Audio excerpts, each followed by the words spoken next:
մեծ լարվածություն կար մեր եւ ոստիկանության միջև, անընդհատ հրահրում էին, սադրում էին։ ՀՀԿ Երևանյան գրասենյակի ղեկավարի տեղակալ Քարլ Հոֆստրայի կարծիքով Մաշտոցի այգում հավաքված քաղաքացիները պետք է ընդունեն, որ կան գործողություններ, որոնք ոստիկանության աշխատանքի մի մասն են կազմում։ Ոստիկանության եւ ցուցարարների միջև մենք տեսնում ենք հաղորդակցության բարձր մակարդակ։ Ակտիվիստները չեն ցանկանում լարվածություն ստեղծել ոստիկանների հետ, քանի որ իրենց պայքարն այլ է։ Հասկանում ենք, որ այդ մարդիկ համակարգում կատարողներ են ու իրանք ընդհանրապես հրահանգ կատարող են։ Ես իմ պայքարը նրանց դեմ ուղղված չի ու ինչքան էլ փորձում են ասենց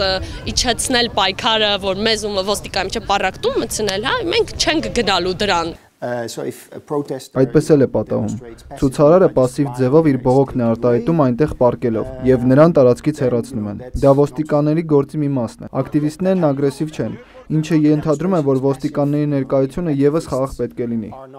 Քարլ Հոֆստրայի կարծիքով այս ընթացքում ծագած ամենամեծ խնդիրը ոստիկանության կողմից վրանի դուրսբերման ժամանակ առաջացած տեսակետների բախումն էր։ Վրանի դեպքում, երբ նրանք ուղղակի գիշերով հարձակվեցին, մարդ կար քնած վրանի մեջ, քաշելով, չզգուշացնելով, իրանք անդադար